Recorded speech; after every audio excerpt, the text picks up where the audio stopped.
Doctor Yunus নিজেও একটা মেকানিজমের মধ্যে এই মুহূর্তে আছে। দেখেন হাসনাত আব্দুল্লাহ তার আসন নিয়ে, ভাই তোর এত বড় হ্যাডাম, তুই প্রতিযোগিতা করতে ভয় পাস কেন? পুরুষ মানুষের ভয় পাওয়ার কথা, সেনাবাহিনীর পিছিয়ে করে উঠে পালাইছে। এখন বিএনপি নিরীহ নেতা মুন্সি ভাইকে হে পাইয়ে বসছে, জায়গায় জায়গায় অপমান করতেছে, অসম্মান করতেছে, কিন্তু না, ওনাকে আটকাইতে হবে। ডক্টর ইউনূস চাই বিনা প্রতিযোগিতা দুই একটা পোলাপান এখানে বের করে নিয়ে আসতে চাই। এত হ্যাডাম নির্বাচন করে বের হয়ে আসো, এত ষড়যন্ত্র কেন? এই গণ অভ্যুত্থানের আগে অনেক ভাই দেশান্তরিত হয়েছে, দেশ থেকে বের হয়ে যেতে বাধ্য হয়েছে, গেছে। তারা বিভিন্ন কারণে অ্যাসাইলাম, বিভিন্ন কারণে দ্বৈত নাগরিক হয়ে গেছে।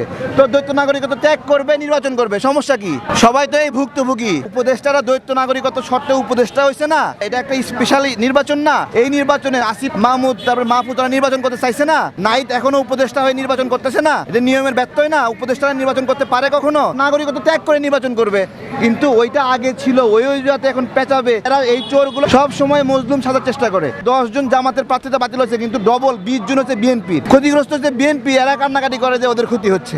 এই ব্যালট নিয়ে একটা বড় ষড়যন্ত্রের ছোট্ট অংশ আপনারা দেখলেন। এটা হলো জামাতি মেকানিজম। এই 54 বছর পরে বাংলাদেশের বিরুদ্ধে এরা প্রতিশোধ নিতে আসছে। এখানে গোলগাল সুন্দর চেহারা, এগুলো দেখে কেউ ভুলেন না, এরা বাংলাদেশের শত্রু।